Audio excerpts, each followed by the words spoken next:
Good evening. Thank you for joining us, ladies and gentlemen, boys and girls of all ages.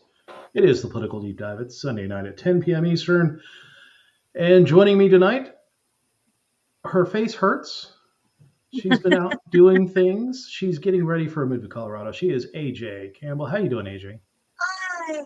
Other than Tennessee attacking my all of this, we're okay, but that's okay. Otherwise, we're good. Awesome. And fresh off of his victory in the Kentucky Derby, his face is a little long, his voice is a little hoarse. He is Mystic Dan Fishman. How you doing, Dan? I am doing well. I want to say that that run for the Roses was definitely the run of my life. But I did tell everybody on Facebook to make the bet. So I saw that after the race. I was like, oh. I hope that a lot of people did. I know friend of the show, Jim Babka, put a bet on Mystic Dan. What do you have? This is Han Solo on Hi, Hoth. Solo. He's by himself, so it's solo. I'll raise you Bob Ross. Oh, Bob Ross. I like it. I'll raise you a garlic cup from Domino's Pizza. Nice. So it was an exciting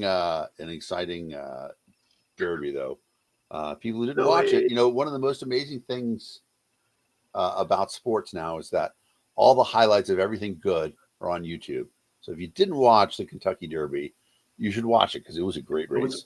Great race, very close at the end. First time I've seen I've seen like two horses in a photo finish, but three horses to be that close, just inches apart. Even telling who the difference between the second and third place was it was amazing. Even closer than the first and second place. It was quite an amazing race. A lot of fun to watch. If you're a people watcher, it's a great event because there's people wearing all these fancy outfits, hats, and fascinators.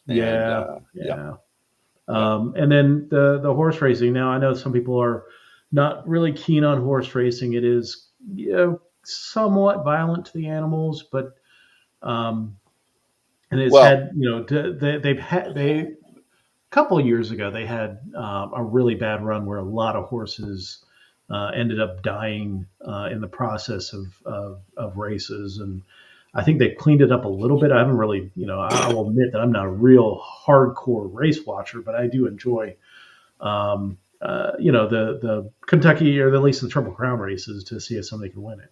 well, and I would say too that if you're a Liberty person, you should go to a horse track Yes. because gambling, although gambling is heavily regulated by the government, you're actually gambling. And I've never been to Santa Anita. I'm sorry to hear that it's trash, because you're talking about Santa Anita in California. I've heard that's one of the great parks, but Interesting. Seabiscuit raced there. But I went to Charlestown, which is just down the road in West Virginia. Yep. And that was I actually went for the Kentucky Derby. The last time there was a Triple Crown winner, I can't remember what his name was, but like 2017 or so. American Pharoah. American Pharoah. Went to the Kentucky Derby, so you can watch the big races throughout the country and bet at the track. Yep. And I did win money on American Pharoah that year, but I think Nice. everybody did. So. Well, that's impressive, because American Pharoah was such a heavy favorite.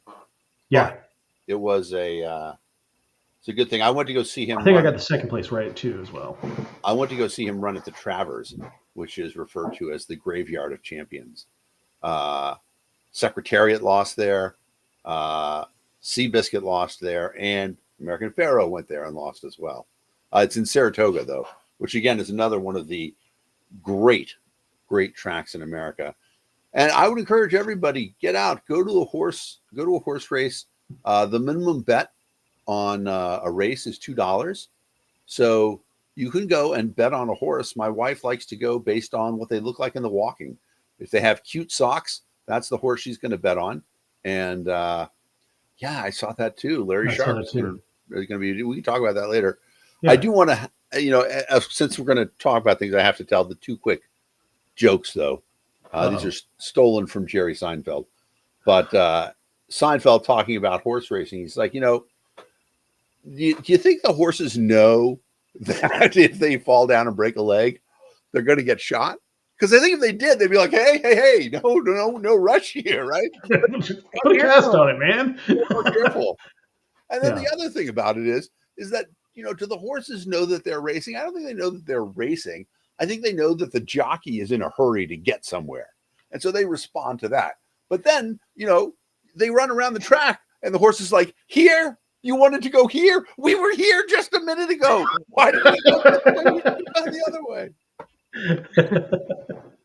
Those are my horse racing jokes. 29.4 seconds left in the game, and Dallas is leading 2-1 over Vegas. Game 7. Awesome. Winner goes on to meet Colorado in the second round. So, what sport is this? Hockey. Oi, oi, oi. It's going to be interesting. It's a huge dilemma for my brother, who is the Stars are his West Coast team and have been for a long time. But he lives in Colorado, right? But he lives in Colorado, and he has adopted the Avalanche. He had season tickets to the Stars when they moved down there, and then now has tickets to the Avalanche. But it is what it is. I mean, I get it. Having lived in Atlanta and just outside of Washington D.C., I kind of adopted the Atlanta Thrashers as my 78 game a team season back when we played 4 games against the Thrashers, and then same with the Capitals, like 80 games a season. I'll root for the Capitals unless it impacts the Buffalo Sabres. Now, Buffalo is my team, and if Buffalo played Atlanta or then Atlanta, or it's over, Dallas won. Yay! I would if it came down to Buffalo versus Caps, anybody else, I'm rooting for Buffalo. Not that I have to worry about Buffalo being in the playoffs or anything. But no time soon. It's the one other thing that we should mention about it is that for people who are looking for an easy way to get into hockey, you can be tune in and watch the Stars opening song, because their theme song was written by Pantera. Yes, well, that's their goal awesome. song. Their goal Huh? song is Pantera. Right. They play it before games too. The whole thing okay. all the way through. No idea. Dallas Stars. Yeah. Gotta love it. I mean, I like how Buffalo does their goal songs. They let the players choose their goal song, kind of like walk-up music in baseball. Yep. So Jeff Skinner has a song from high school. He picks like pop songs. He did "Party in the USA" one season. He did "I Want to Dance with Somebody Who Loves Me" by Whitney Houston one season. Yes. And then he did like the big final number from High School Musical this season.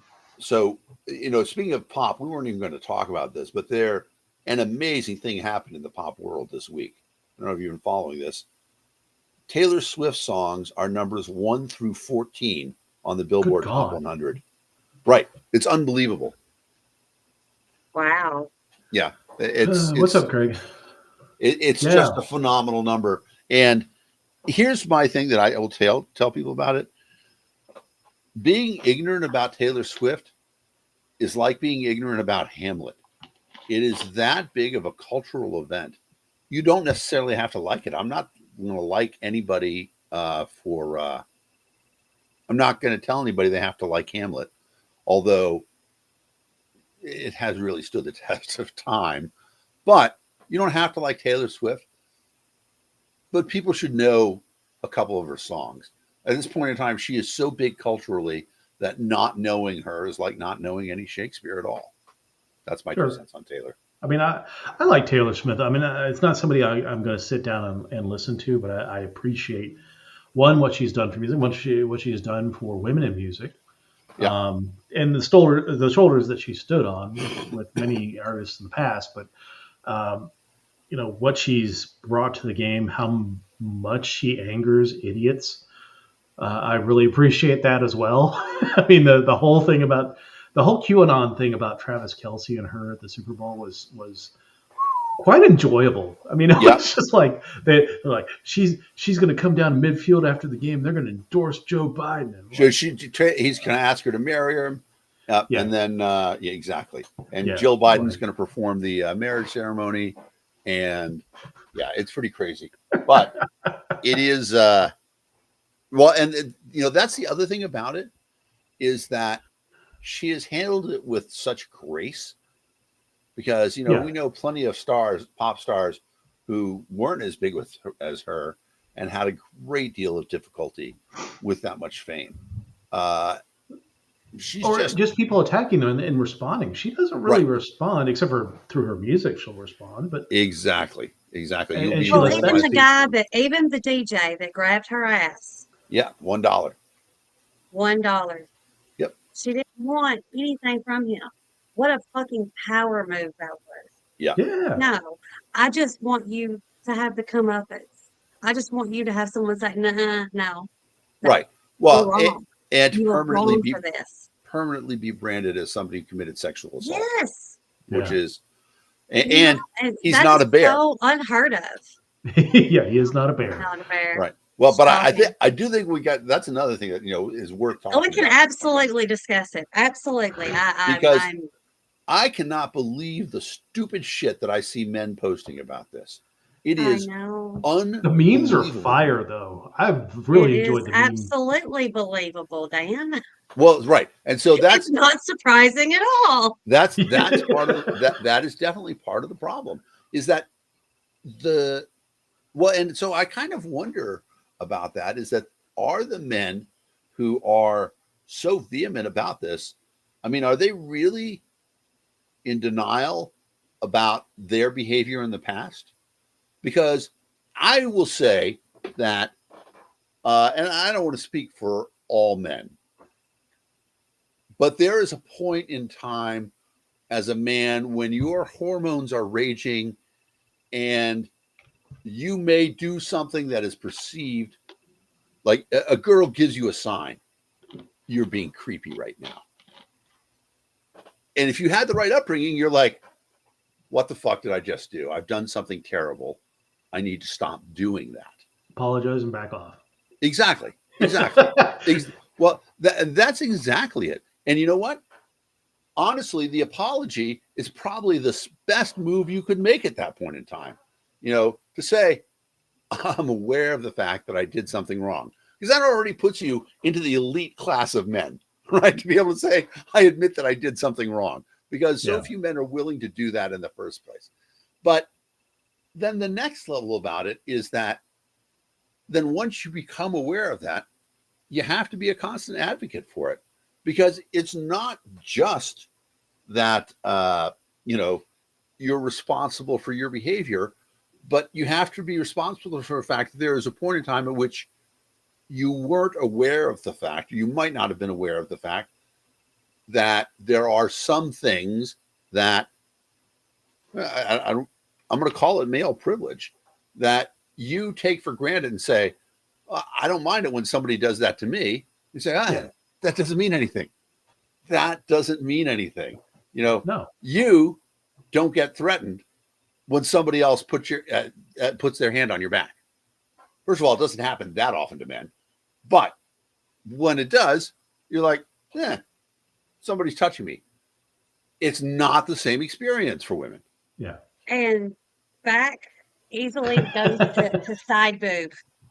Yeah. I had a pastor during prayer. Yeah. Resting on the small of your back, and then it was, Dear Lord. Whoa. What the fuck do you do there? What do you do there? Someone tell me. What's the acceptable response in a crowd of people when the pastor? I mean, make him see Jesus with a shot to the balls. It's a tough space though, because that's the other thing about it is that. Will I be believed, y'all? You're not thinking that's the thing. You're not actually thinking about it. That is... If I elbow him and everybody's eyes are supposed to be closed, nobody sees the side boob incident happen. Right. Can I get away with elbowing him? No, I cannot get away with elbowing him. But, that's another thing that, and it's interesting, women are great at picking up when other women need help because they've been there. They sometimes they will. Right. Leave some room, Jesus. Yes, that's leave some room for Jesus. It's pretty funny. But you see women do this sort of move to like squeeze away from somebody, something like that. That's asking for somebody else to be aware of what the fuck is going on here, and that's where you get an option to step in, to do something, to say something. And I mean, it shouldn't just be on women to do that. It should be on guys to do that. If you see that happen, 100%. I honestly feel like it should be more on guys to police you themselves. Because if we step up and say anything, we're hysterical and we're crazy and we're overreacting. Like the side boob. That has turned into a big joke here. And I don't actually care because it was like 15 years ago. But it immediately turned into a joke. Yeah. Do y'all understand that? It immediately became a joke. Yep. And this is why we're choosing fucking bear, y'all. Exactly. Well, and like another thing that like I would bring up in conversation, I would say, you know what? No bear ever pretended to be nice to a woman so he could get close to her kids. No bear ever raped an altar boy. No bear ever cut people up and put them in his freezer and then ate them later. Although I'm not sure what the bear did in The Revenant to Leonardo DiCaprio. Yeah, I watched that. Leo probably deserved it.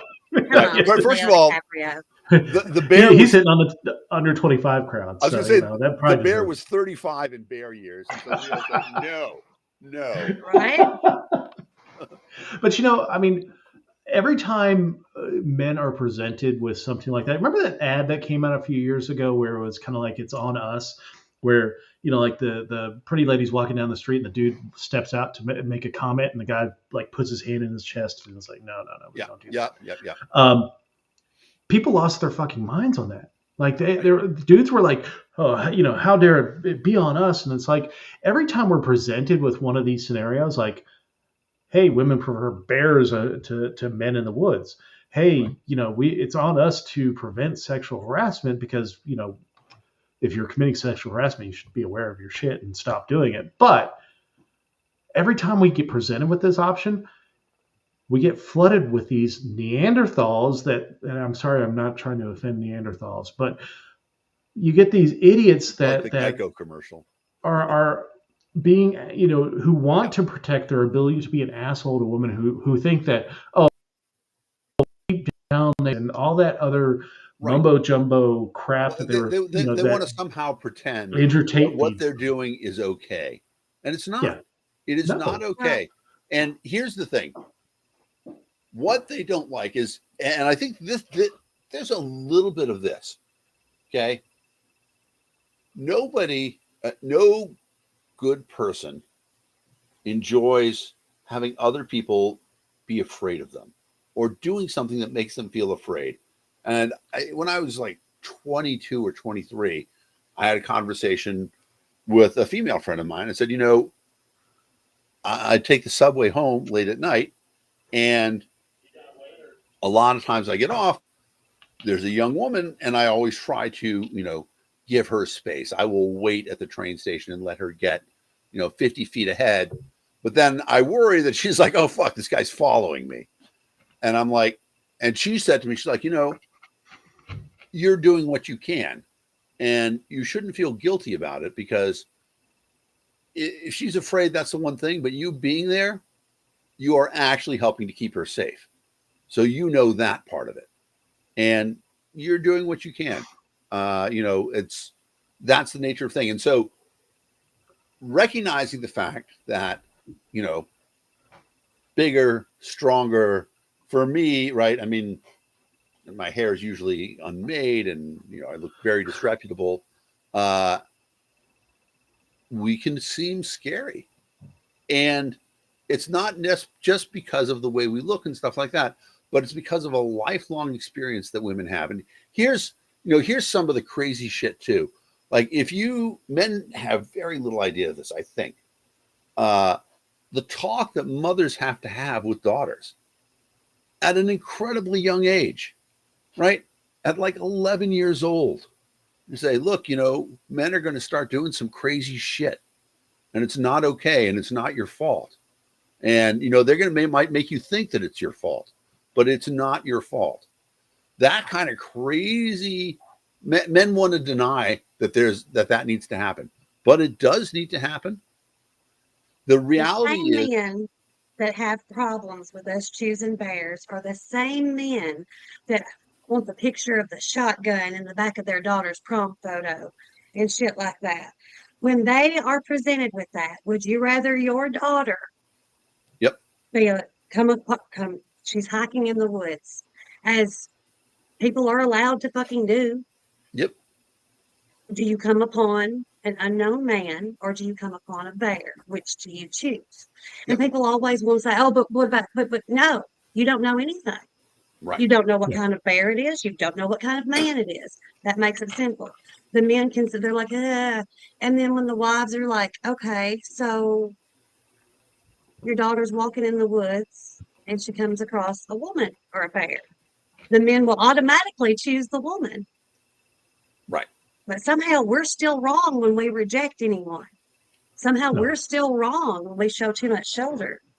Yeah. Like it's impossible to be a woman. The reason that the Barbie movie was so fucking popular with us is, we're fucking angry. We're tired. They overturned Roe, and now we don't even own our own fucking bodies. Yeah. And now we have, I don't know, even good friends that get super pissed that we would choose the fucking bear. Right. It is insane. It's not insane. It is problematic. It is behaviorally problematic for the men who don't understand what the problem is. Because if you want to not understand what the problem is, you are being deliberately ignorant of the things that are out there, because the evidence is overwhelming. And if you're not a man, if you're not a human who has seen creepy men, Aziz Ansari, I know he's a little bit out of favor right now, but he did a stand-up routine for a long time where he would start off in the audience and say, okay, a lot of women in the audience, a lot of beautiful women in the audience. He's like, women, be honest here. Raise your hand if you have seen a man looking at you while they were masturbating in public. And about half the women in the room raise their hand. And all the other, exactly. Men have no idea that this shit is going on. And to a certain extent, once you hear about it, then you're being willfully ignorant if you deny that that sort of thing is happening. Because the fact of the matter is that there are, I don't want to say that, I mean, we know most men are not creepy, but the creepy men who are out there so disproportionately represent themselves that it's astonishing. They get to be in like 10 places at once. And so the numbers are true, right? Somewhere between 1 in 4 and 1 in 6 women are sexually assaulted in their lives. 75% of the time that happens, it's somebody they know. Yep. And that's the problem with the man and the bear, is that the bear never pretends to be anything other than a bear. The man will immediately pretend to be nice. In fact, you should be more afraid of the overly friendly man, because the man who is actually considerate and conscious will think to himself, I don't want to scare her. I want to be clear. She's free to go. I'm going my way. Hi, bye, see ya. And that's the best thing you can do. Hey, how's it going? What are you doing out here? Stuff like that. That's when it starts to get creepy shit. And sorry, you can't be friends. This is the grown-up world. You don't make friends out in an alone place where it's not safe. And here's the other thing about it, right? Sadly, you compare the number of men who are willing to go hiking by themselves, very high. The number of women who are willing to go hiking by themselves, very low. Even though the men who go hiking by themselves acknowledge that there's this thing about being out there just by yourself. Sure. It's, I don't know. There's so many things that we won't do, that we want to do. Yep. Because there's too much risk. Because Oprah told us all. Yeah. We have to park under. We have to park under the light, and don't wear a ponytail because they can grab that. Yep. And if somebody tries to rape you, pee on yourself. These are things that we were taught. The conversation that it wasn't our fault, that didn't happen. Like in a much better world, that would have happened, Dan. Right. That didn't happen. What we were told was how to protect ourselves and what to do when it happened any damn way. Yeah. And with like Harvey Weinstein's being overturned because too many women spoke against him. I'm not sure why. Okay. So if we can be convicted for having an abortion after we were raped, what's going to stop us from killing the motherfucker that rapes us? I'm just saying. Yeah. Yeah. No, I agree. I mean, people are really just not thinking this through, because I've seen many, many episodes of Snapped. And those women, I mean, I'm telling you, really have some creative ideas. And they put this on for the public to see, and girls already know how to get blood out of their clothes. Exactly. Well, saying. Women love the crime, the podcast, crime podcast, the true crime shows. Yes. Yep. And if anyone can get away with it, it's going to be a group of us. I mean, has anyone seen fried green tomatoes? Come on. I have. We get away with it. I will just briefly argue that Fried Green Tomatoes is the second best female ensemble cast movie after Steel Magnolias, which I'm not going to argue with that. Yeah, having rewatched that, that movie is unbelievable. Yeah, just Sally Field. I mean, I've had a crush on Sally Field for a long time. Oh, girl saying that movie, she is amazing. That part where she's like, I mean, I'm giving away spoilers for the people. It's like, I'm so angry. I want to hit somebody. I want to hit something. And then they grab Shirley MacLaine. Hit her. Anyway. All right. So let's talk about another guy that has been not so much questionable interactions. Well, sort of questionable interactions with women, but one Elon Musk. Yep. Yeah. So we want to talk about Elon Musk because he's got outsized influence in our discourse, from pop culture to politics. He does have an outsized influence. So Elon, a South African-born guy that came to Canada. I think he was in his teens when he came to Canada, and then eventually moved to Palo Alto to get involved in the tech industry. Has had his hands in a number of well-known companies, including PayPal Tesla, and Starlink. Starlink, Neuralink. So right now, let's see the companies that Elon has or had. Well, that went away. I think the critical thing that you need to also say about this, and what people don't talk about in this space, Elon Musk is neurodivergent, right? He's diagnosed with autism. Okay. And you ask any professional, 10 out of 10 of them will say, yeah, no shit, he's autistic. Yeah. Yeah. I mean, you can tell in his interaction, his ability to, especially when it comes to interpersonal interactions, especially with his mergers and acquisitions, his ability to deal with his management. There are issues there. So here are the list of the companies that he has been involved with. Of course, we all know SpaceX. He not a founding partner, but he is very heavily into OpenAI. PayPal, Neuralink Corporation, the Boring Company, which is a company that is I'd heard about it, I just didn't know what it was, but it's a construction company that is wanting to put tunnels under cities for mass transit rather than above ground transit. Of course, Tesla. We know that things that have happened with the Tesla, X, formerly Twitter, Twix, whatever you want to call it. Zip2, which was his first big company that he sold and got a lot of money off of. Oh, the Boring Company. Well, I did say the Boring Company. Okay, sorry.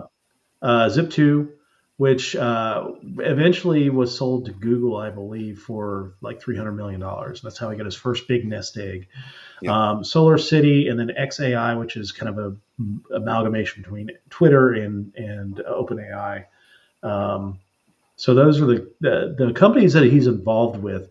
Having read his biography and some other things on Elon Musk, I will say what my impression of Elon Musk is that he has do-gooder syndrome, in that he believes what he wants to do is help humanity with his inventions. And some of the things I'm inclined to believe with, like Tesla being an electric car, even though I will say electric cars are probably even worse than in some respects than gas-powered engines.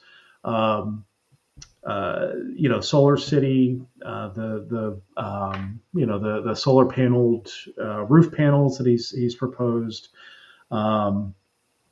to lessen human impact on the environment. I get that. His wish to go to space, to expand human travel into space farther than what we're doing right now. His involvement in the Artemis project, his involvement in trying to get us to Mars. He has very lofty ambitions, but I think he's gotten to the point where he's become so rich that he is frustrated by the fact that no matter how rich he is, there's a limit to what he can do. And now he's turning to the power of government and the power of kind of the bully pulpit that he has with X to kind of get into almost corporate despotism, or probably corporate dictatorship. I think he's comfortable with the idea of somebody like a Donald Trump becoming president and having more dictatorial powers, because I think as a rich person who has the abilities to influence public policy, he'll be able to use that to get more money towards his company. I had a conversation with Perry Willis, former executive director of the Libertarian Party, about this. And we're talking about the Dunning-Kruger effect, which is this well-documented situation where the stupider you are, the more likely you are to believe that you're right. The more ignorant you are in a scenario, the more often you're like, well, that's just the way it is. I understand it completely. And the inverse of that is that the smarter you are, the more you consider the fact I might be wrong here. I want to accept the fact that I could be wrong. I want to consider alternatives, stuff like that. And what that means is that for people who I think that we would all agree, unquestionably, Elon Musk is a very, very smart person. Oh, yeah. Right? In terms of his intellectual capacity to do things, which means that he is also, a lot of times racked by this sort of self-doubt about, and am I right? Could I be doing things right? But it means the things that that are right, you're like, well, we should do these things because I know they're right. And the problem is, and this is what Perry talked about, is that it's very easy for people to become authoritarian about the things that they know are right. And the example that we were using at the time was, you look at a lot of the stuff that happened during COVID, and people complain, oh, it was overreaction and stuff like that. Yeah, there's no question about it. Government lost their shit. Yeah. On the other hand, mathematically, it is true that all the interventions made people at least a little safer. You can't catch the disease if you're isolated from somebody else. Is that worth the restrictions on liberty? No. Does it mean we should close the schools? I don't think so either. That wasn't worth it. But if you're a person who only can see things, and this is part of the symptoms of autism, if you can only see things as black or white, then you tend to think, well, this thing I think that will do good, we should do it, right? Because I can understand that this part works. And that's where I think a lot of Elon's problems come with, is that the nature of his disability is that he doesn't see gray. He only sees black or white. The nature of his disability is, and being famously hard to work for, and having burned a lot of his bridges, is that he's now surrounded himself with people who tell him he's fucking awesome all the time. Like, he's got a massive fan club, but the people at the highest levels are telling him, "Oh man, you're great. You're doing great stuff. Don't listen to the haters. They're just haters." And it's so when you get to that level, and you've got money to do whatever you want to, like he's done it a few times, especially with X. He got mad at Twitter and bought it, and proceeded to trash it down to the ground. And firing a lot of people that are there. He's surrounded by yes men and people who are not going to give him the hard truth, which I think is why he's having issues with things like the Cybertruck, and other Tesla cars locking up and preventing people from leaving them.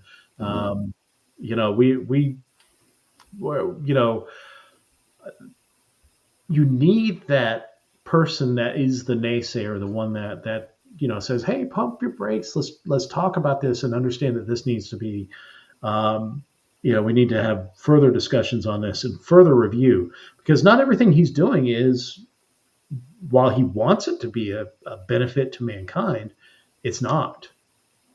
The Teslas they're great. They'll save you some gas mileage, but the business of extracting the minerals and things to make the car battery, the proprietary stuff that he's done with the cars there, are not beneficial. They're not helping the environment. They're actually ruining the environment in some of these countries where they're extracting these things. They're driving countries like China to monopolize the market and pay off countries in Africa that have these resources there. I mean, he's doing things that, and I just want to say, sort of mathematically makes sense. Yeah. Right. They're the smartest business moves. They may not be they're definitely not the smartest humanitarian moves. No. And that's sort of where it comes from. Now, in Twitter, you could certainly make an argument that all the people that he fired, that talent went away. Twitter hasn't really seemed to suffer as a result of that, though. I mean, there are some interesting things. I mean, Twitter's always been kind of a cesspool of just awful talk. Right. Now, you know, he talks about free speech absolutism. You know, that Yep. was one of his founding principles of buying Twitter and renaming it X, Yep. which was the name of his first corporation. I think he's really enamored in that X, the unknown. But I've seen some just really baffling decisions out of his. People who take him on in Twitter or X tend to get the mighty banhammer. I've seen Yep. accounts with the N word in the name, and people report the account for hate speech, and no, that's not. They're not engaging in any hate speech practice. Their name, it has the N word, like, and it's like, I hate N words, like. Right. It just doesn't make sense to me. Like, free speech absolutism is. Yeah. Nobody's a free speech absolutist, because free speech absolutist defends, the worst of all possible images that you could see. Sure. It defends, hate speech, which, in general, most of us would say is not okay. Or It inciting defends, speech. yeah. It says that fighting words aren't fighting words anymore, which, for people who aren't familiar, the Supreme Court has ruled that there are words that if you say them to somebody else, they're allowed to hit you. Now, what those words are, might be something in the order of, I'm going to shoot you, or something like that. It's a threat of imminent violence, but those are fighting words. In that, and Musk does, again, I don't think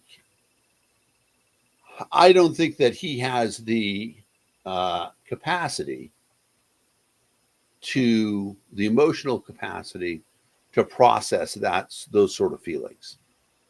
He hasn't given any indication of having, any empathy at all, which again, is sort of typical for Asperger/autism. That's, the nature of the disability. And the reason why it's so disabling for people is because they don't understand. They can't understand. And, full disclosure, I taught special ed. I taught autistic students. They don't understand that other people have feelings.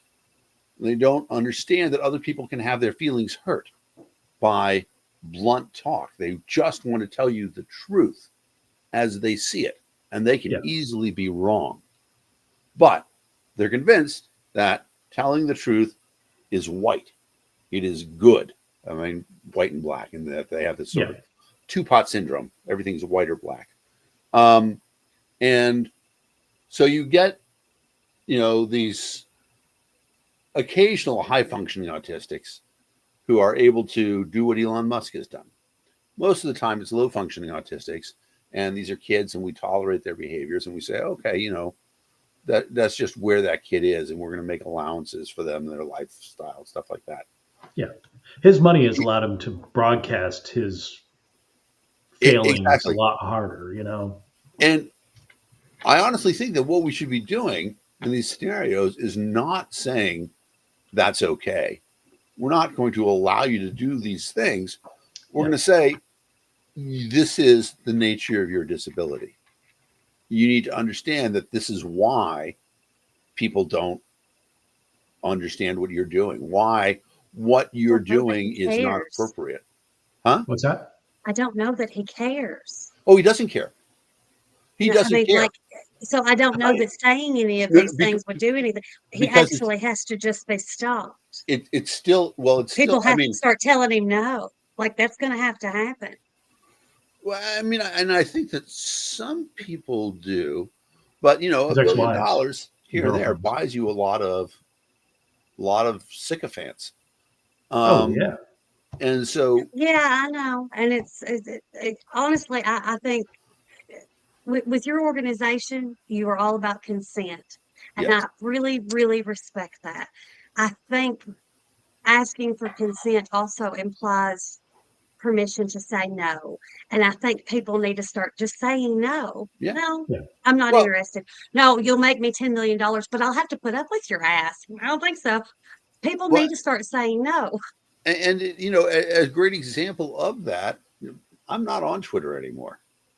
Okay, I just left because the platform became senseless. I No went to cost. Threads.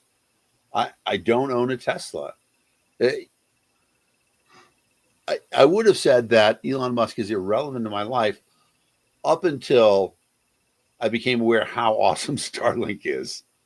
And, you know, there's no way to get around that because they own that space. So Pun speaking, intended. well, not so much Starlink, but what about Neuralink? How do you feel about Neuralink? I don't know that I know what Neuralink is well enough to So discuss. Neuralink is the one that they're putting implants in people's brains to. Oh, no, enhance. I've been a huge fan of electronic body modification for a long time. I had a friend who had to put a little LED button in his tip of his finger so that anywhere he went, he could just squeeze his finger and get a light, a little flashlight. That was pretty cool. You know, I've seen people put magnetic chips into their hands so that, you know, they can wave them and open doors and stuff like that. I think that's the way of the future. I actually, among my craziest patents is one that involves replacing some of your molars, your wisdom teeth, with implants for a cell phone, so that you would have, you know, the capability to just have your phone in your head all the time. And Oh God, I would talk. not want that. No, I'm good. People don't have to do it, but Right, my there is- vibrator, my molars be vibrating all the time. I get all these notifications and shit.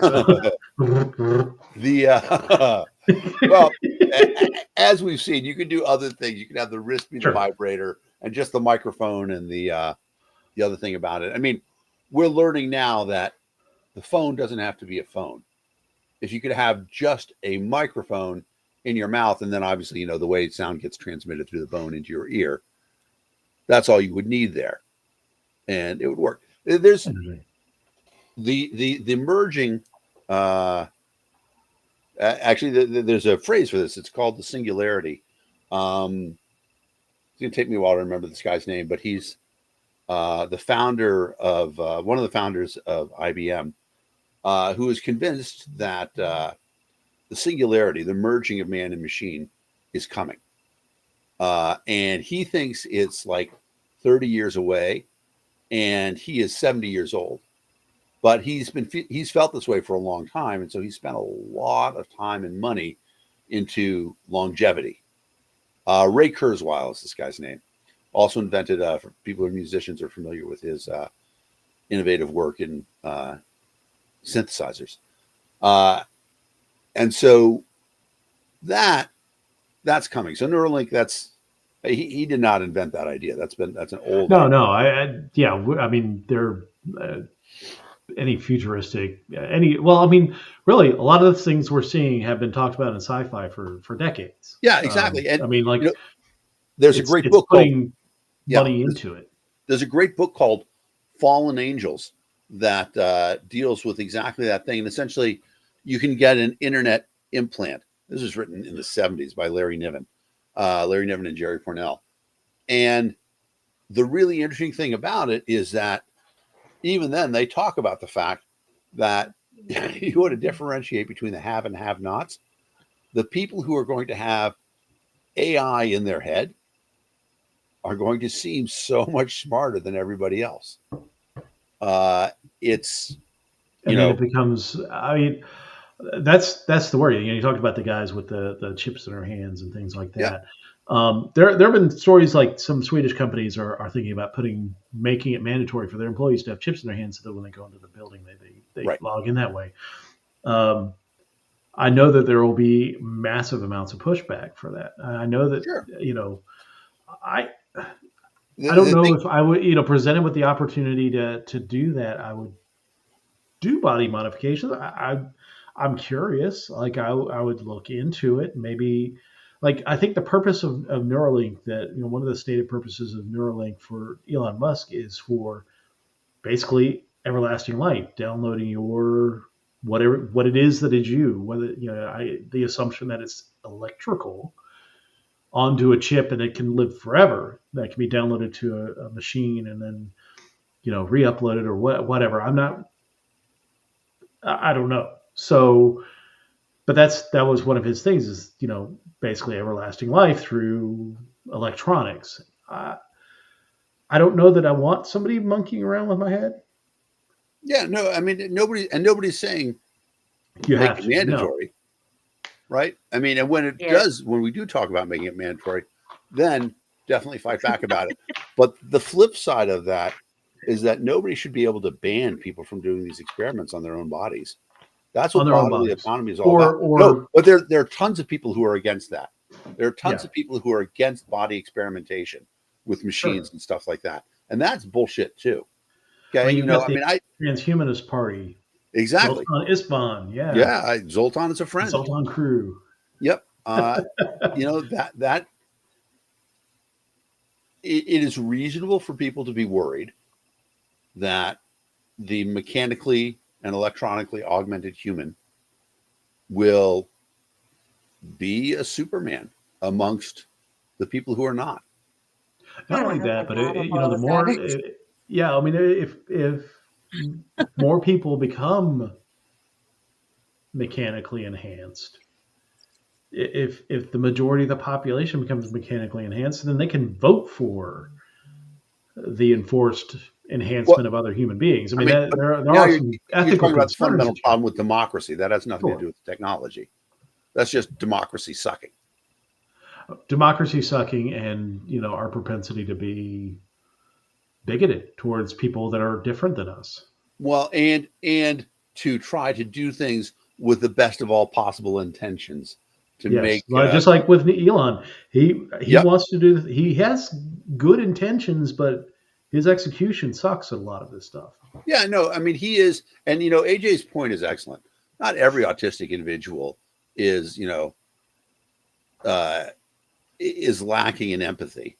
There are some that autism has been a spectrum. I mean, exactly, and more than just a spectrum, it was also a catch-all for a long, long time. Oh yeah, things they couldn't understand anything else.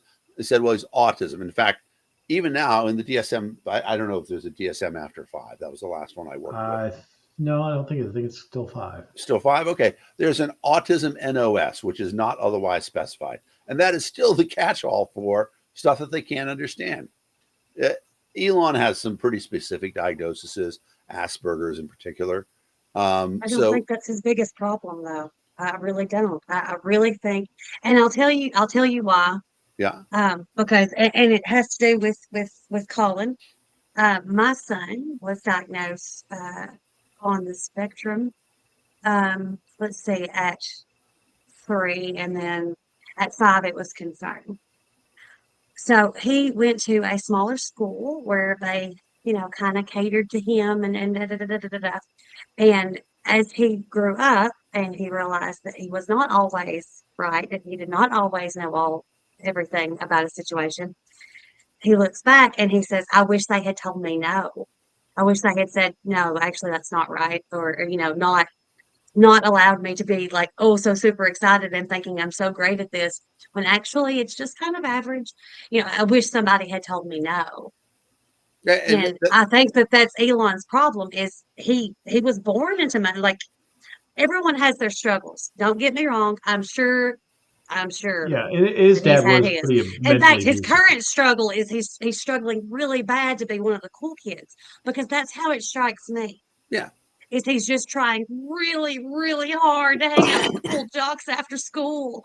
Sure. And nobody's accepting it. Nobody thinks he's cool. That crap with the media where he was like, yeah, fuck him. That was him trying to be a tough guy.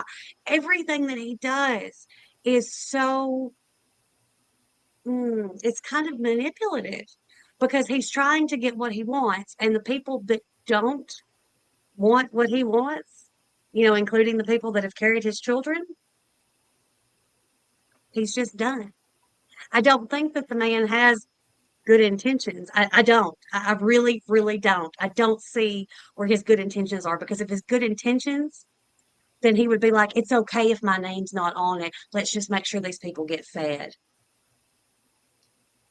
Sorry. I mean, I think he started with good intentions. I hate when y'all do that. You're like, yeah, but no, like, No. I don't think he's a good guy. I don't see it as black and white. There are Yeah. levels of gray here where somebody starts out with good intentions and they're told yes because they accumulate so much money, and then they're fed this, and then he's not perfect, and I will not argue that he's perfect by any stretch of the imagination, but I think he did start out with the idea that I want to help humanity by reducing our reliance on gasoline and increasing solar and expanding our vision beyond Earth and the moon, going to Mars. Those are even now fairly all noble. Places that get Starlink for free, right? Ukraine was competitive in the war early because Elon Musk gave them Starlink for free. Wasn't there a thing a few months ago where he was threatening to take it away? Yeah. Because he was giving it to them for free. I understand. He was giving it to them for free. He was threatening to take it away as well. That's just power. Yeah. Good for Elon. Right. Sorry, but you're not going to convince me he's good. He's no, I'm not trying to convince you he's he's awful. Good. But he's just like every human on the planet, we all have levels of bullshit. Oh, he's got a lot more bullshit than the rest of us. Well, and it's because he's got so much money, it's able to amplify his bullshit to everyone. I'm well aware. I can amplify my bullshit to the people watching today. That's pretty much it. And the people I work with. That's where I amplify my bullshit to. But the amount of money he has just amplifies it even that much further. He just reminds me of the fucking villain from The Fifth Element. That's who he is. Zorg. Yeah, Zorg. He is. I mean, did that? Yeah, and that could be a thing. What Janice says, power corrupts, and he's definitely. I think that does enter into it. His inability to deal with people, his inability to driving the people that could make those say no to him away, bringing in nothing but yes men to tell him his shit is perfect and it doesn't stink.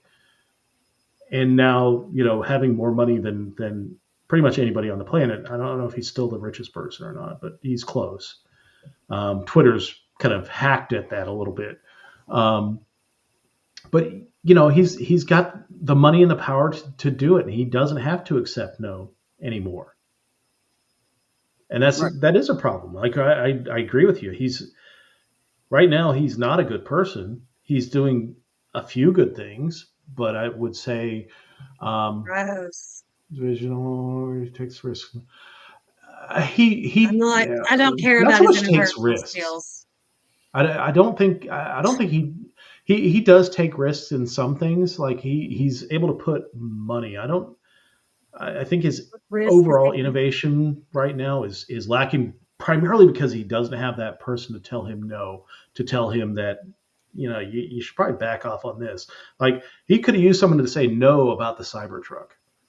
That thing was horrible. I mean, so it hasn't worked out, but when it was announced, I totally wanted one. Oh, right? Everything, all the specs and everything. Yeah. I mean, the one thing that I really don't like about it is the raised sides so that it's hard to load from the side.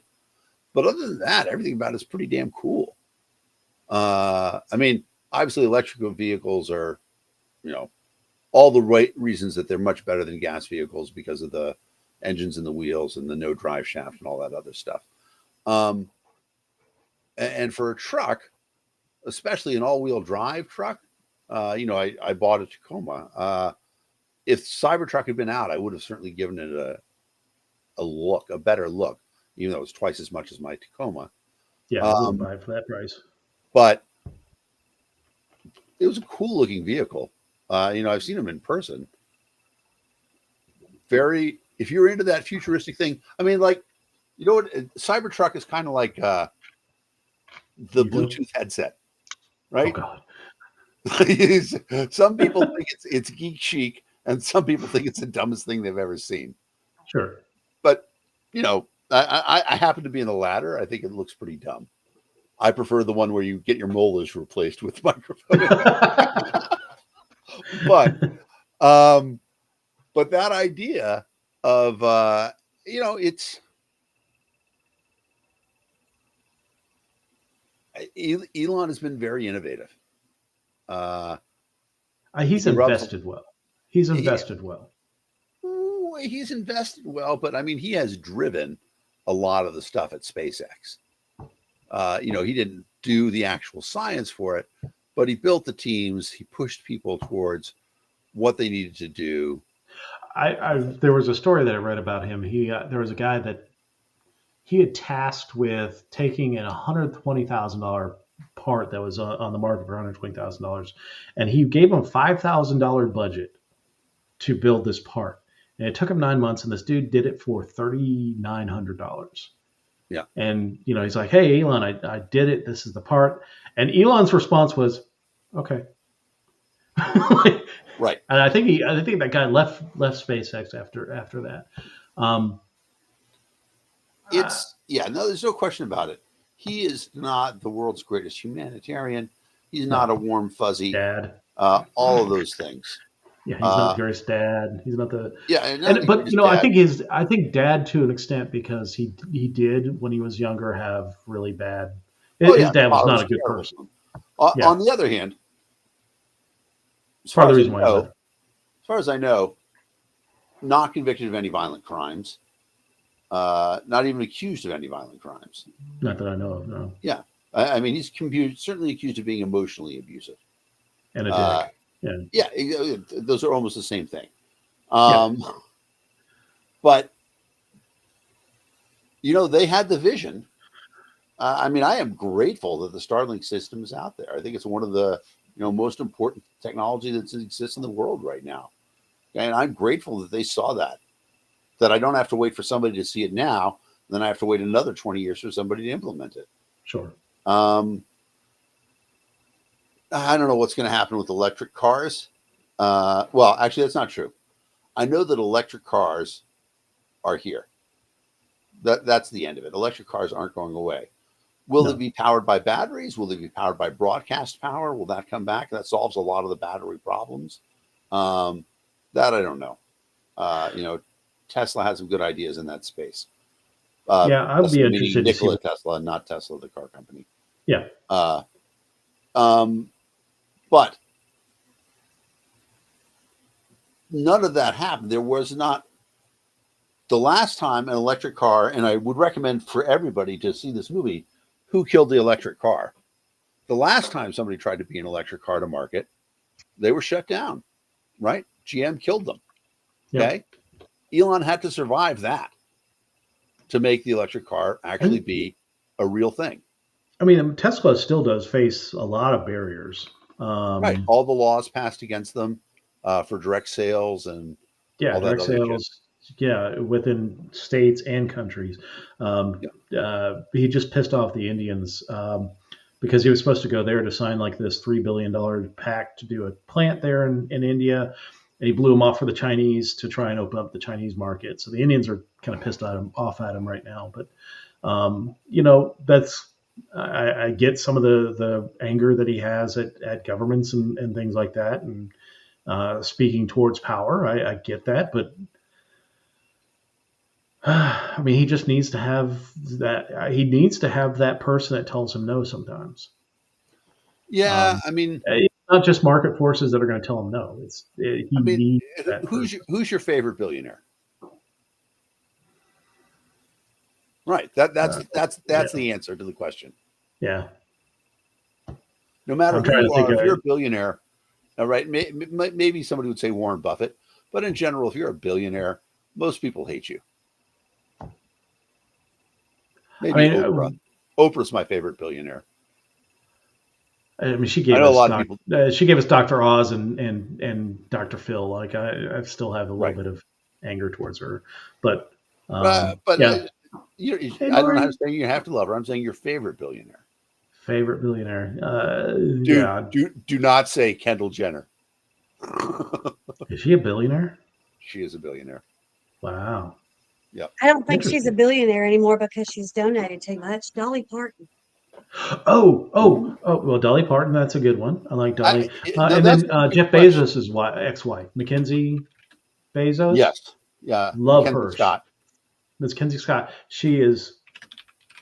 I don't know why he left her, because she has a heart of gold, and she is has given away most of the money that he gave her as a divorce settlement. Mad respect to her. Right. Yeah. No. Yeah. She's given away more money than anybody else in the history of money. Yeah. Which is pretty impressive. That's awesome. Yeah. Mackenzie Scott's awesome. But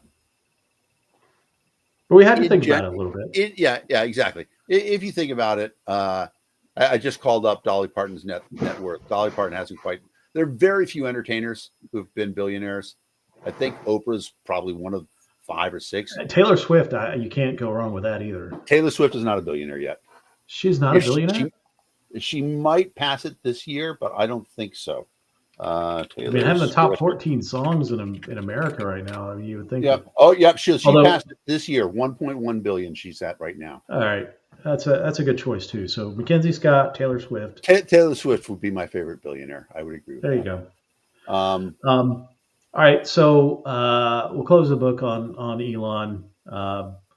AJ is definitely in the do not like camp. I am in the I don't like him because he's an asshole camp. And I think I believe in forgiving all people, but he definitely has transgressed. Yes, he has definitely transgressed. All right. So this week we got word from Libertarian Party Chairman Angela McArdle that Donald Trump will be speaking at the 2024 Libertarian National Convention at the end of this month in Washington, D.C. The surprise terms have not been Donald Trump disclosed. Jr. Huh? It's going to be Donald Trump Jr. Oh, Lord. No. It's Donald Trump Sr. I, full disclosure, am a delegate from the state of Maryland. I am not a delegate. I'm going to be in town. I won't go to it. I'm not going to give him the satisfaction. I know that there are people planning on doing what they can. Just remember that this is a Secret Service event because he is a former president. He is afforded Secret Service protection. He's also presumptive nominee of the Republican Party. And I think they've already, even at this point, if he wasn't a prior candidate or prior president, he would get Secret Service protection. So anything that you would be planning on bringing to voice your displeasure or show your displeasure will get confiscated at the door. You're planning on going there. If you're wearing T-shirts and hats that are critical, I don't think those get past the bouncer either, or you're going to get put in the back of the room if they allow it. I'm wondering what impact this is going to have on the overall convention, because Saturday, which is the date that he's supposed to speak, is the day that they do the elections for the officers of the Libertarian Party. So chair, vice chair, secretary, treasurer, and at-large members. Friday night is the election of the regional reps, but it's going to be interesting to see how it delays everything, because they can't do it they can't hold the convention in the same room that they do the presidential rally in, because, and I'm calling it a rally. It's not some debate or anything like that. It's going to be a Trump speech, and he's going to use the media to spin it as that the libertarians endorse him. That there's nothing there with that. That any libertarian in that room is going to be able to change. That's just the narrative that's going to come out of it. But if they're planning on using the same room, they're going to have to clear out early, which means the officer elections are going to get delayed, which means next day when they do the nominations for president and vice president, that's going to get delayed. It's a very contentious nomination process because we've got several people that could win the nomination. So there's a chance that there is some spillover for Monday. but the gala is Oh, on Sunday sure. night. Yep. AJ. They could go into the gala and not have a president or a presidential candidate. Yes, AJ. Has the Libertarian Party ever had a candidate from another party come? Interesting. Okay, that's all I've got to say. Everything. Yeah. Okay, so I know we talked about this earlier before the show. This whole week has just been this one long. I told you so. Like the entire Yep. week for me. I'm just like, I've been trying to tell people for the last 2 years that this is a con job by a group of people that want to, one, destroy the Libertarian See Trump Party, reelected. Yeah. two, see Trump reelected, and people are like, oh no, if you were going to destroy a political party, would it look any different than what we're seeing right now?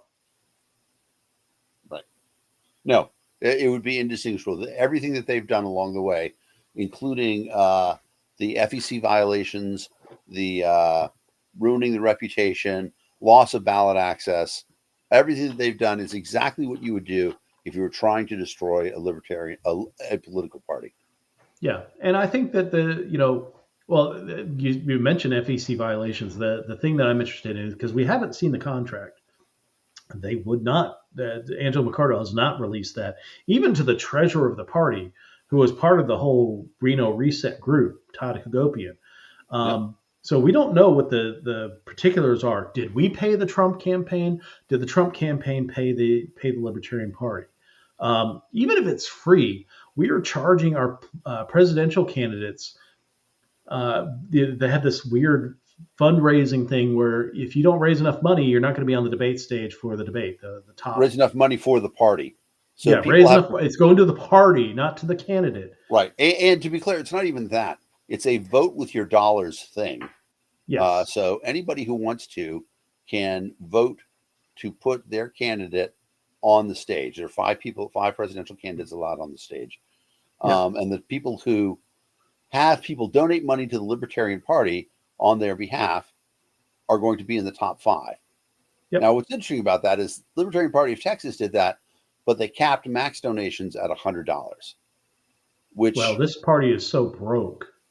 Well, they're not going to cap the donations. Well, they're capped by the FEC, but the cap is $4,100, and which no candidate is at right now. Yeah, and we know that this group is not really FEC compliant in any way, shape, or form. Right. Well, and what's interesting about it is that, I mean, essentially what it means is, it guarantees Lars, and this is not Lars's fault. No. But guarantees him a place on the stage. Okay. He can easily drop $50,000 and he's paying his staff $50,000 a month. So, and I'm glad that all of the libertarians who are making money from that campaign, that's a great thing. Yes. Libertarians should get paid. So many are not. Right. Exactly. On the other hand, what does it mean for the other candidates? Reckenwald's going to get in because the party's going to cheat for him. Chase will probably get in, but I don't know. I don't know if they're going to want to let him do it. And that's the other thing about it is that this is the important part. There's no auditing going on at all anymore. We talk about the chair doing the Trump thing. However, there was also another scandal that the chair had where she was found to be selling libertarian merchandise off of her own webpage. Yeah. They asked her why that happened. She said, well, we're going to this event in Miami and we needed t-shirts and pins. And so the easiest thing for me to do was to sell them from my own store. And then the Libertarian Party bought them from my store and I gave them to the Libertarian Party at cost.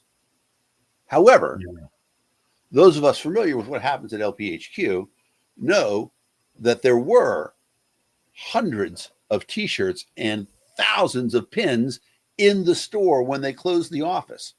Yes. So did she just sell the Libertarian Party back all the stuff that the Libertarian Party already owned and pocket the change?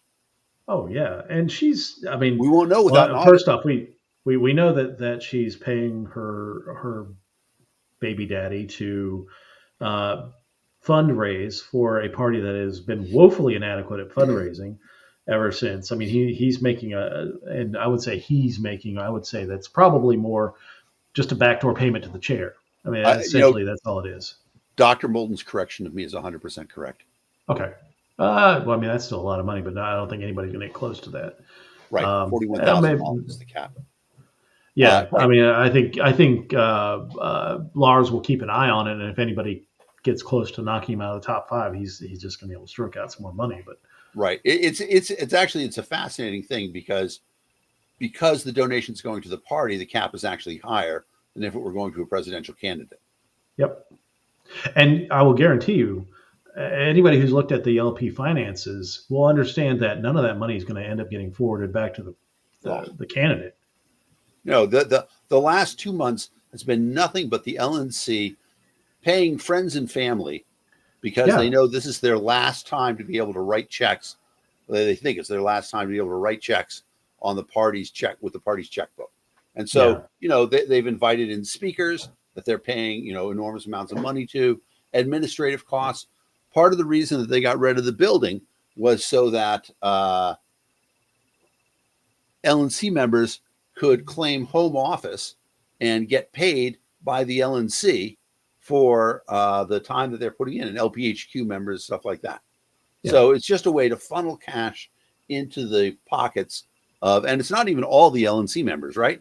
Oh no, just a select few. Yeah, It's exactly. the It's the special few. friends and family discount. Yeah. Yep. It And is. you know what? It's possible that we've got this wrong. Open the books. Yes. Let us Show us. audit everything. Yeah. I mean, show us. Show if I'm wrong. If I'm wrong in telling them that she's paying herself backdoor salary because she's paying it to her live-in boyfriend. Well, I mean, we know that's true. That's in the FEC report. Yes. Now the question There is, are some is other he earning? questionable payments. Oh well, of Yeah. course he's not.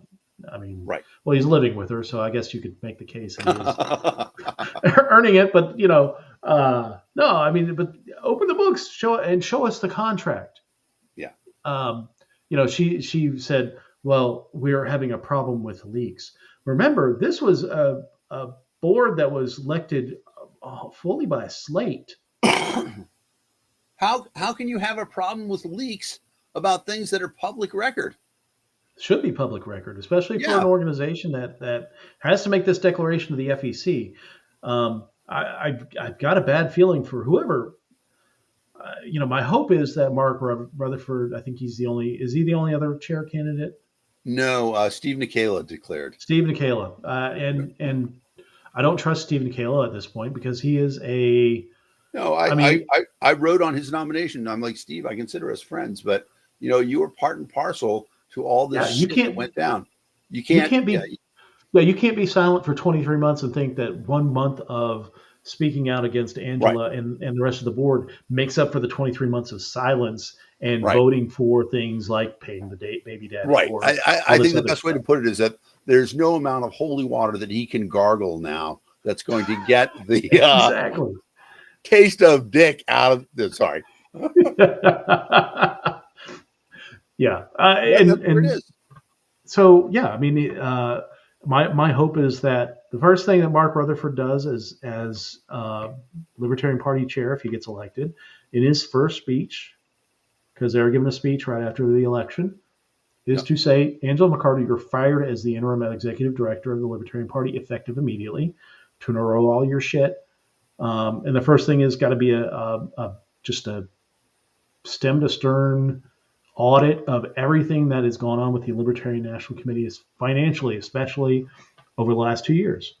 Yeah, I would have a couple things ready to go, and this is an interesting. Yeah, he needs to have an interim executive director ready to go the moment he gets elected. This is what I would do. And fortunately, Mark is a lawyer, so he doesn't need my advice on this.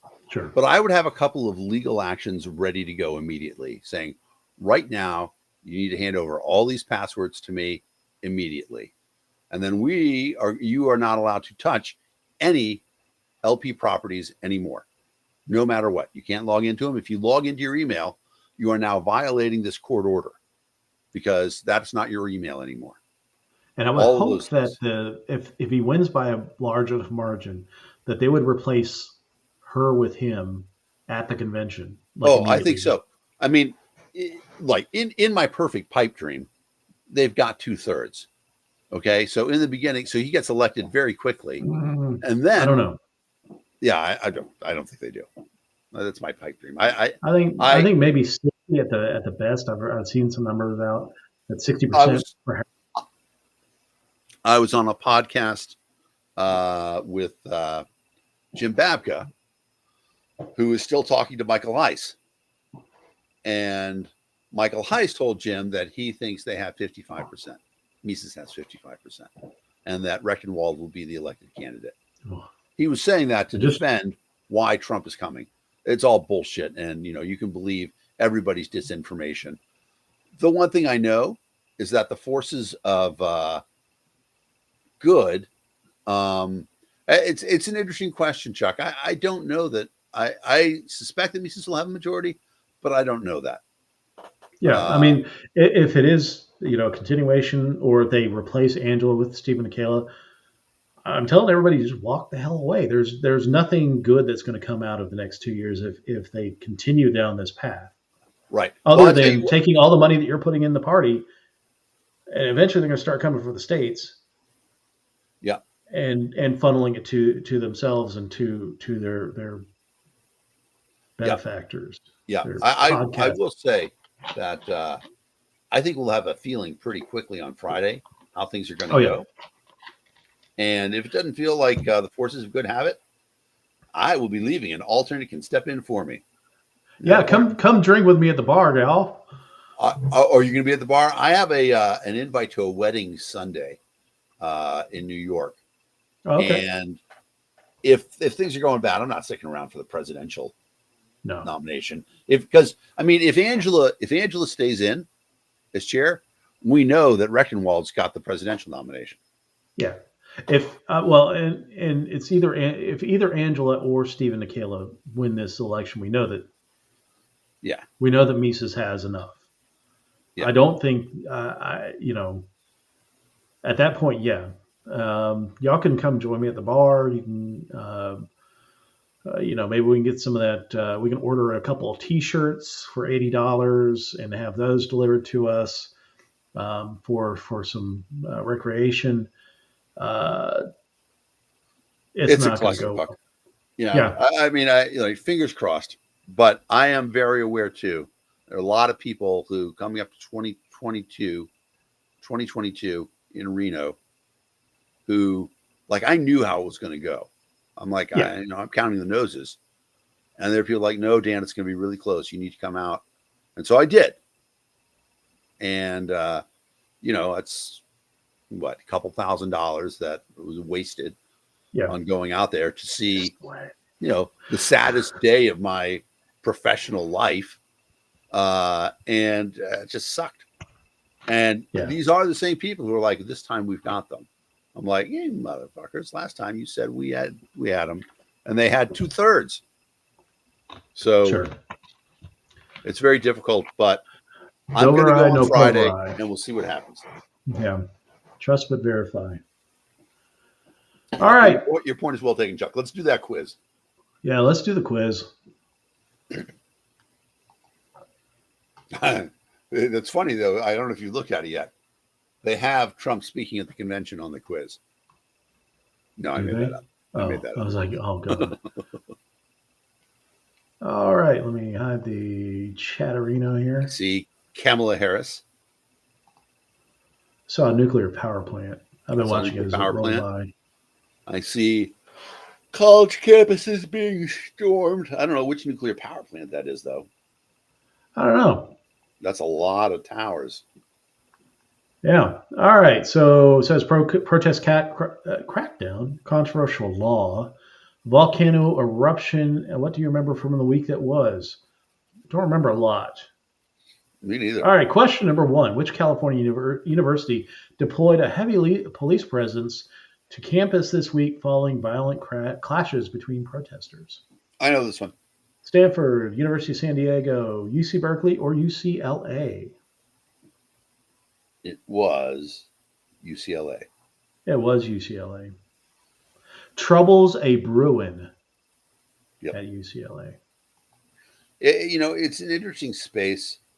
Yeah, this one had counter protests too. It was like it wasn't just protesters on the Palestinian side. There was a Janice got the question as well. The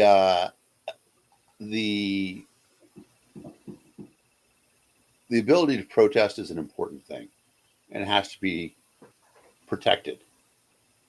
Many of these protesters, however, are deliberately trying to silence all the people who disagree with them. And that's a very different space, and that's why the police are coming in. Did you see the story that apparently a actual shot was fired at the Columbia protest, like by the police? I did see that 2/3 of the people arrested were not Columbia students. Yeah, which is pretty crazy. Question number 2.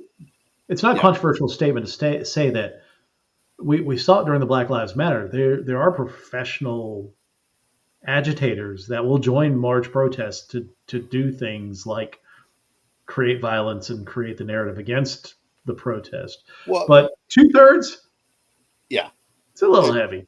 Pretty crazy. And then the other thing that people have been pointing out, who was it that got this amazing deal so that almost all the tents are the same? Yeah, that was weird. Yeah, I mean, we know now that it was Qatar. But oh, really? Yeah. Wow. Which state did Vice President Kamala Harris visit this week to campaign on the issue of reproductive rights? Florida, Nevada, Pennsylvania, or Tejas? I'm going to guess. I'm going to guess Florida. Yeah, that would be my guess too. Just strategically, you could make an argument for Pennsylvania. Nevada, who cares? And I don't think Texas is going to be close enough that it matters. But I think Florida could be close. I actually think Texas is going to be closer than people think. Texas could be close, but it just, every time that I've thought that, it hasn't happened. Janice also says Florida. Florida. AJ, you got a thought on this one? I feel like it was Florida, but I'm not positive. I didn't watch a lot of news this week, y'all. Correct. Harris traveled to Florida on Wednesday, just hours after a controversial 6-week abortion ban went into effect in the same state. She blamed former President Donald Trump for the Supreme Court's historic overturning of Roe versus Wade in 2022, and for a slew of abortion bans that several states have adopted since. Apparently, they did replace the one in Arizona, or at least the Senate voted it down. So yeah. It's going to be interesting. I suspect that there's going to be some 14th Amendment challenges around this. The idea of equal protection under the law. And I think that may bring things back up to the Supreme Court at some point in time. I'm not confident in the Supreme Court, though. I'm not confident in the Supreme Court. A 14th Amendment challenge is slightly different, though, than some of the others. I mean, sure. Yeah, I get that. Drinking age is probably the closest, right? Louisiana challenged the de facto imposition of a national drinking age by tying government funds or highway funds to raising the drinking age to 21. Yeah. Louisiana lost. So I don't know what will happen in that case, but I suspect that challenge is going to come up because I don't see a political environment in which we'll ever be able to get a national right to choose. I just can't envision a scenario in which that happens. At least not in the current political environment. I mean, it would have to be like a complete collapse of the GOP. But even if it were a collapse of the GOP, any law they passed would go to the Supreme Court because it'd be challenged. Yeah. And so I'm trying to think of what is the best solution. And some states, right? I mean, the solid blue states, California, Eating Massachusetts, politicians into the sun. That's the New solution. York. Right, exactly. That's not a bad idea either. Politicians in the sun. But, Maybe you can ask your buddy Elon. he's SpaceX. got the rockets. Yeah. Now we just have to convince him it's for the greater good. That's right. For his greater good. Yeah. He'll want promises of taking over. That's the problem. Yep. All right. Question number 3. Which household bill will soon become more expensive for millions of Americans? Natural gas, internet, electricity, or water? I have no idea on this, but I'm going to guess water. I'm going to guess natural gas. AJ, would you like to guess? Oh, Janice says she thinks it's electricity. Electricity.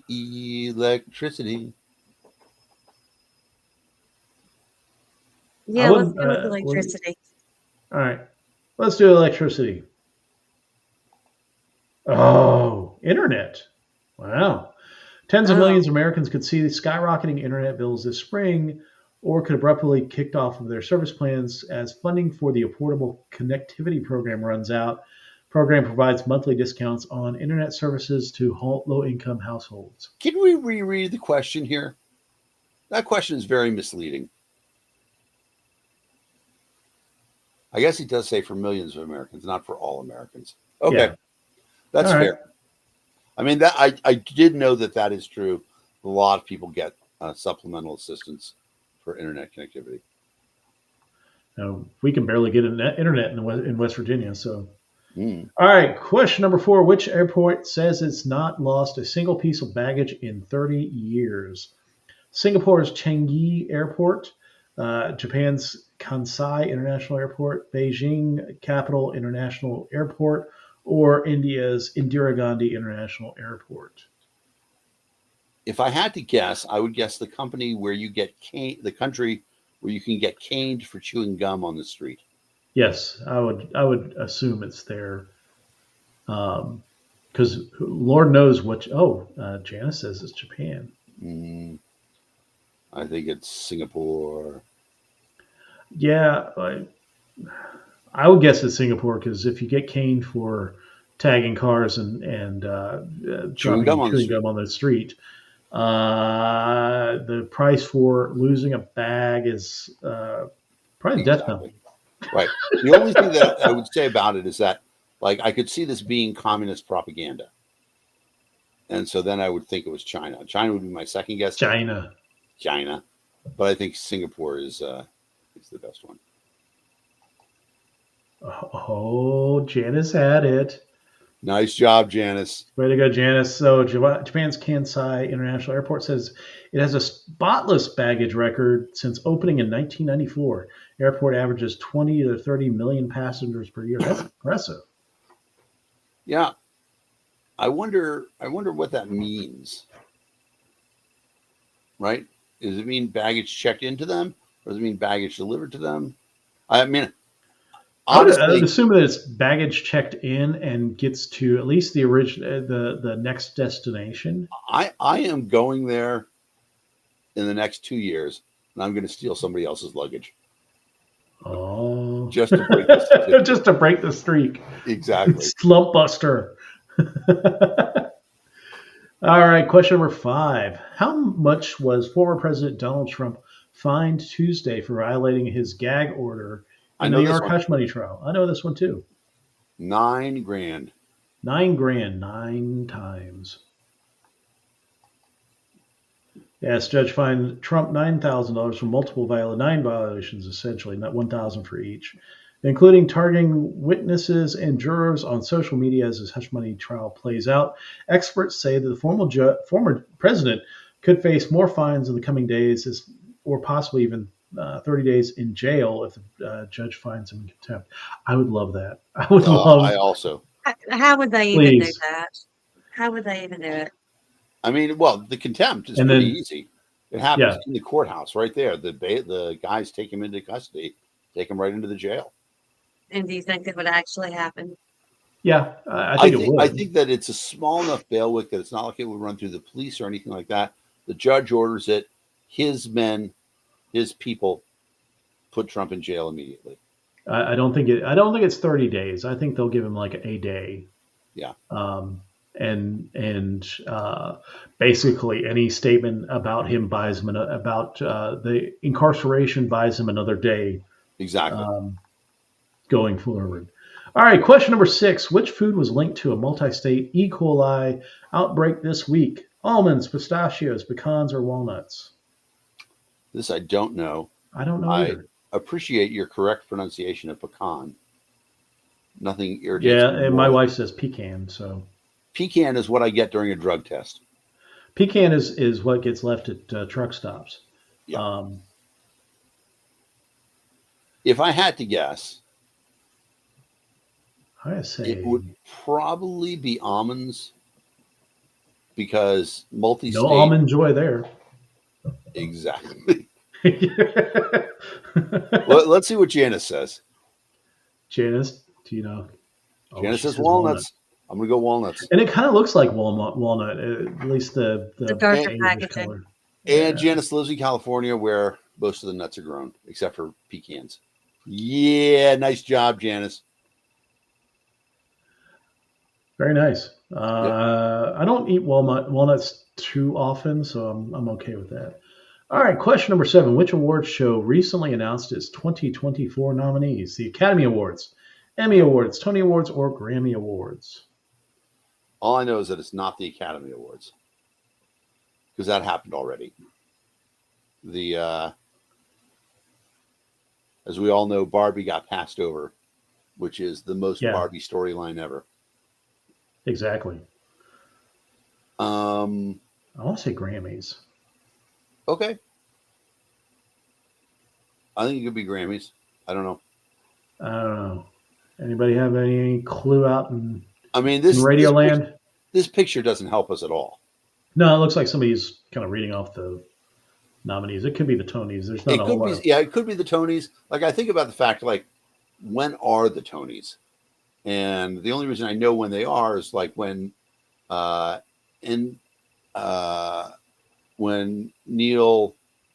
Patrick Harris. Neil Patrick Harris. Thank you. I kept trying to say Neil deGrasse Tyson. I'm like, nobody wants Neil deGrasse Tyson. Wrong. Neil. I think that would be an interesting award show with Neil deGrasse Tyson. It'd be an amazing award show. It would be. We would learn so much. It would be really funny, like if he just walked out there and he's like, so somebody's agent screwed up here. No, he just comes out and goes, you all think that you're stars here, but let me tell you about stars. Just go into it. Well, they're basically cosmos. You could really write a good script around this. Yeah. We could write this. We could sell it to the Tonys or whoever. It's probably the Tonys, though, because you need to have. Nobody's going to invite the other Neil to host the Emmys or the Grammys. But he's done the Tonys several times. Yeah. All right, Janice says the Emmys. Do we want to go Emmys? All right, let's go Emmys. Emmys. Oh, it's the Tony Awards. Damn it. We've lost 3 so far. This is terrible. All right, question number 8. Which substances does the Biden administration plan to reschedule as a lower risk drug? We all know this one. Yeah, cannabis. Oh, fans of this one. Cannabis. Still stupid. He could have put it to Schedule 0. Biden's just being a dick on this. Yeah, I mean he wants the headline for the kids. He doesn't want to irritate law enforcement. Wants the young kids to come out and vote for him, but he doesn't do it where it decriminalizes it for a vast swath of states, including our state. It's only medical here. But there was a bill introduced. I don't trust bills introduced in the second half of a congressional term. These are all just peacock bills and say, hey, vote for us because we've got this great marijuana bill that declassifies it all or reclassifies it to nothing. So, but yeah, it's just naked political ploy. All right, question number 9. Which is the most climate polluting fossil fuel worldwide? coal, petroleum, propane, or kerosene? Kerosene. Sorry, I don't know. Yeah, it's tough. I'm going to go coal still. Mhm. I would go coal as well, although I could see a case for kerosene. Yeah, it would be interesting. I have a friend who heats her house with kerosene. Yeah, I don't get that. I mean, I get that it's cheap and that you can buy it at the gas station if you live in a rural enough place. yeah. But still, Not see much from the context. Oh, wait a minute. We had the that power plant up top. So that would be. I mean, I'm gonna go coal then. yeah, I agree, coal. There it is. Yeah, baby. Coal, the most climate polluting fossil fuel, has been highly controversial as international climate talks. This week, the world's most advanced economies agreed to shut down all their coal plants by 2035 at the Wow, latest, which that ain't going to fly in West Virginia. that is amazing. I didn't know that was Not true. sure that's going to fly in Colorado either. Yeah, I don't think it's yeah, especially or at least north of you in Wyoming. Wyoming is huge in coal. West Virginia as well. Yeah, that won't be popular here. But it's not like Biden could lose this state any harder at this point. So exactly, right, exactly. or Wyoming, he's not going to lose Wyoming either. Question number 10: which country is being impacted by volcanic eruptions that have forced thousands to evacuate? Guatemala, Indonesia, Russia, or Chile? I haven't heard anything about it, so I'm going to guess Indonesia. Yeah, I haven't heard anything. I mean, the only volcano that I've heard that's been that disruptive was in Iceland. That's fairly close to the capital. I'll hold out for anybody in the audience who has any idea about this one because I do not. I have no idea. I'm sorry. I just did work and house stuff, and that's all I have done. It's Yeah, been I really haven't good heard for any my of that. mental health, honestly, just ignoring All right. everything that's So- going on in the world. I just want to call fake news on that friggin' CNN article. So it's What- the G7 who agreed to this coal Well, it ban. said the world's most advanced economy, so that would be the G7. In what world do you not count China in there? That's what I was actually wowing at. True. The idea that the Chinese would have agreed to get rid of coal. No, That's they just want. I mean, crazy. that's the thing with a lot of the. I mean, I want some climate agreements. I want some progress on global warming and things like that. The problem is most of these ignore China, ignore India, who right now are two of the largest polluting countries in the world. And if you remove the United States' They are the two ability largest polluting countries in the world. you hamstring the United States, all you're doing is playing into the Chinese and the Indians to continue to excel. So Janice says Indonesia. We will, we'll go there. All right, 7 out of 10 this week. Not bad. Pulled it out. He easily could have gotten that one wrong and been 6 out of 10. Yeah. We got a C. We got a solid, a C. Not so solid, but it's a C. All right. Well, Indonesia. That's the Indonesia. Indonesia's a place I'd like to go to, Bali in particular. Oh no, I saw this thing with Bali. They had like Yeah. this massive spider swarm, and they're like spiders everywhere. Like it's kind of like Australia. There's an area in Australia where the spiders kind of do the Charlotte Web thing, and they throw their web in the air and they get carried by the wind. Yeah. And I saw like the entire island is just covered in it. No, just burn the island down. don't. Right. I don't care if a spider is beneficial. No, I don't want a spider. Did you see the Last of Us, the television show? No, I did not. No. Well, I do not like spiders. all right. There's a scene though in which a person says, "Bomb it all, destroy it all," and that makes me think. Well, it's kind of like aliens, where they're it's just like we dust off and nuke it from orbit. That's the only way to be sure. Only way to be sure. It's the only way to be sure. It's Reese. They listen to the woman at the Weaver is beginning of the movie. Yep. Yeah. Just Incidentally, Weaver's a badass. So the top 10 polluters in the world: China, United States, India, EU, all combined is less than India, and then Russia is number 5. So the idea that the G7, doesn't even include 2 of the top 3. Exactly, is ridiculous. Well, and 3 of the top 5 because Russia's not in the G7. Exactly, so. And actually, they combine the EU all as one. So none of those guys of the European Union are actually individually in the top 5. Yeah. So it's crazy. Yeah, because then it's Japan is 6, Brazil is 7. China's been building a ton of nuclear, and I know that they have researched a little bit into the thorium plants. I would be interested to see if they, because that would be a massive technological advancement for China if they really do get thorium-based plants off the ground. Yeah. You figure it's going to happen too. There are, there are 3 real big advances that have come through recently.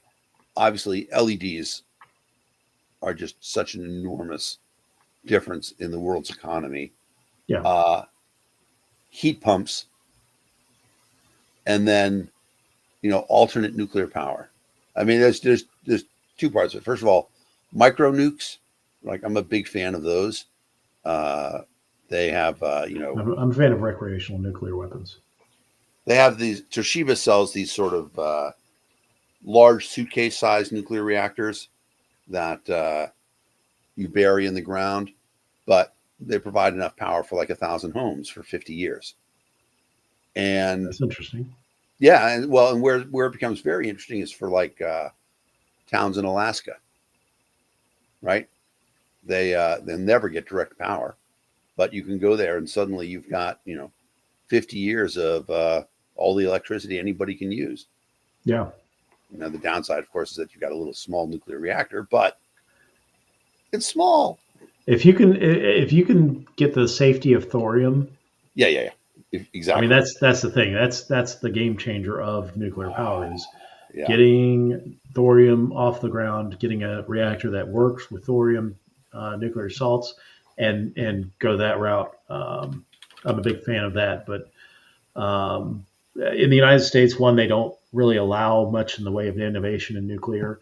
Yeah. And to the companies that do nuclear want the government handout before getting involved. So. It sucks. But anyway, that's the show this week. Dan, hold on just after the show when I ask you a question. Okay. But we'll talk to everybody next week. I want to try and line up a guest for next week. So anyway, thanks everyone for watching, and we'll talk to everybody next week. Dan, what's the line? Say goodnight, Gracie.